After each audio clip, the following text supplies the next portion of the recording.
There is a moment in Emerald Fennell's Wuthering Heights where a man walks back into a house he was thrown out of years ago.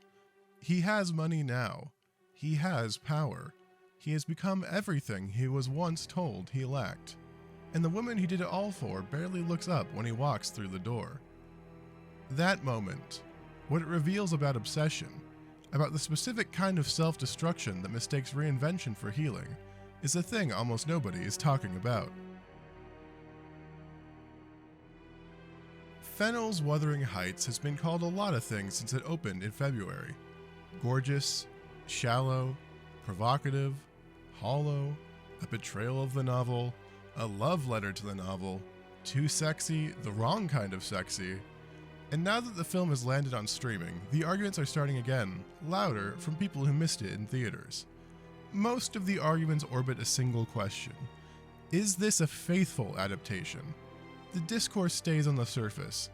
Casting, costuming, the runtime, the score, the choices Fennell makes around tone and color. Beneath that surface, the film accomplishes something that almost no one is examining. It captures a specific, devastating psychological truth that most adaptations of the story have spent 2 centuries softening, romanticizing, or quietly mistranslating. Let me show you what I mean. When we first meet Heathcliff, he is a child with nothing. He has no fame, no family, and no place in the world. Mr. Earnshaw drags him into Wuthering Heights like a stray animal, and the household treats him accordingly. Hindley despises him. The servants ignore him. He sleeps in spaces that are barely rooms. The only person who truly sees him is Cathy.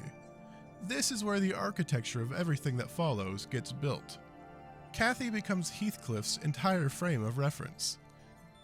She is the first person who looks at him and reflects back something other than disgust. She plays with him, she sleeps beside him, she tells him in 100 small ways that he belongs. For a child who's belonged nowhere, the arrival of recognition functions as a sort of oxygen, the difference between existing and being alive. Fennell films these early scenes with a specific kind of patience. The Moors function as a country the two of them invent and inhabit. A shared geography that exists only because both children have agreed to make it real. The camera lingers on hands, on faces close together, and on the small physical vocabulary of a friendship that has not yet learned the word for what it is. You feel, watching it, the way 2 children can construct an entire world out of being chosen by each other. The childhood sequences are doing the work of identity formation in real time in front of you. You are watching a human being learn, for the first time, that he matters. You are also watching him attach that lesson to a single source. One person, a single face. One voice of welcome amid the hostility he has always known. This is what we call imprinting, the kind that becomes the load-bearing wall of an entire identity. It happens before he has words that can fully describe it, and it hardens into something that resists renegotiation later. It sets up the catastrophe that follows with the inevitability of gravity. Cathy grows up. Growing up in the world of Wuthering Heights means learning that love and survival are completely different fields. She looks at Heathcliff and sees the moors, the wilderness, the freedom of being known completely. She looks at Edgar Linton and sees warmth, safety, and a house where the walls hold and the father stays sober. She wants both. The world she lives in offers only one. When life forces her hand, she chooses the life that will let her keep breathing. This is, of course, the moment that breaks Heathcliff. He hears the choice as a rejection of him, and the rejection confirms every suspicion that had been planted in him long before he had words for it, that he had always fallen short, that the love he had received had always carried conditions, and that the condition was a kind of poverty he was never meant to escape. Cathy still loves him. She says so plainly, desperately, in a scene Robbie plays with the kind of anguish that makes you forget you are watching a performance. She loves him the way a person loves the part of themselves they had to leave behind in order to live, completely and permanently, from a distance that only widens. The tragedy is that this kind of love is illegible to Heathcliff. He can't process it. To him, the choice of Edgar meant the love was always a fiction, the belonging was always a fiction, and the version of himself Cathy reflected back was some kind of mistake. He leaves carrying the conviction that he will return as someone the world cannot dismiss. He goes to become someone else entirely. This is where the film's most uncomfortable truth surfaces. Heathcliff returns wealthy, powerful, transformed even. He has done exactly what the world told him to do, pulled himself out of nothing, accumulated capital, and refined himself into the kind of man whose presence demands deference. He walks back through the door carrying the quiet, burning conviction of someone who has finally earned what was once denied him. Cathy registers him. She takes in the new clothes, the new posture, and the new distance he carries from the person he was. What she does not do is rise. She does not cross the room.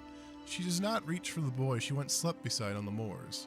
The door is open, and Heathcliff is standing in it, and nothing about the room changes because he has arrived. Here is the part that hurts to look at directly. The love Cathy gave him as a child was rooted in who he was when he had nothing. The wilderness and the moors, the being known completely, all of that lived in the boy who had no name and no money and no place.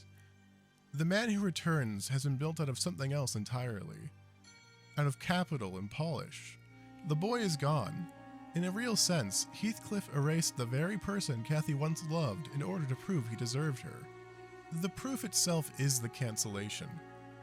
Elordi plays with this devastating economy. His Heathcliff carries the weight of someone who built a temple and arrived to find the deity relocated. The transformation that was supposed to heal everything fails at its intended task because the wound it was designed to address was a different one than he had believed it was. The misreading of the wound told him he was insufficient and that the cure was to become sufficient. The wound's actual shape was the experience of being left, and a body could spend its entire life sharpening tools pointed at the wrong injury. He stands in a room he can no longer be returned to, holding the wrong blade, having spent a decade sharpening it. Most adaptations of Wuthering Heights tend to read Heathcliff as one of two types of characters. Some render him as a brooding romantic figure whose passion is thwarted by circumstance. Others reduce him to a monster, an engine of cruelty whose actions need no further explanation other than his nature. Both readings flatten him into a type, and the type lets the audience exit the story with an easy posture: admiration or condemnation. I'd say Fennell built something else. Her Heathcliff functions as a sort of diagnosis, a precise rendering of what happens when a person fuses their entire identity to a single source of belonging, and then the source chooses someone else. The film stays inside the anatomy of that wound long enough to show you how it works. You watch the early deprivation create a person who cannot separate love from identity. You watch that person attach his whole sense of self to one witness, and then you watch the witness make an impossible choice. And then you watch what gets built in the years after: the wealth, the reinvention, and the slow accumulation of weapons aimed at a target that has already moved. The film holds the camera on the whole process with patience and clinical attention, leaving the verdict for the viewer to render or withhold. It treats Heathcliff the way a careful physician treats a patient, with attention to mechanism, holding judgment in suspension. The point arrives through observation, the mechanism that makes it legible. Once you see it, the romantic reading of the novel that has carried for 2 centuries begins to look like a polite cover story for something far more difficult. The difficulty is the reason that the film stays with you, I'd say. Fennell has stripped away the wallpaper. What sits underneath is a portrait of obsession as a category of suffering, the kind that mistakes its own circumstances for fate. And I think this is why the story keeps being told wrong. Wuthering Heights keeps being adapted because the story contains something that resists being fully captured. Every era reaches out for it and comes back with a different version, and every version leaves a different piece on the table. Fennell's adaptation, for all the controversies around its style and its choices, grabs hold of the piece that matters most, the lie at the center of the story. It is the assumption that Heathcliff's devastation is about losing Cathy. Really, the actual devastation lives one layer deeper. It is the moment he realizes that the love he was chasing was a kind of weather, an atmosphere, a condition that existed for a particular boy in a particular childhood, and that condition closed when she made her choice. The person who returns is a stranger to the love he is trying to reclaim. Every step of his reinvention has moved him further from the only ground on which the love ever grew. That is the most dangerous lie in Wuthering Heights, the promise that you could earn your way back to something that has already moved on. Again, every generation produces its own version of this misreading. The shape changes. Sometimes it lives in a job, sometimes in a body, sometimes in a relationship that ended a decade ago and still controls the geography of someone's decisions. Wuthering Heights has survived for nearly 200 years because the same false promise keeps finding new believers. Whether the film was good or bad is up to you, but I think that Fennell has done something rare here. She has filmed this story with the lights on. Thanks for watching, and stay copacetic.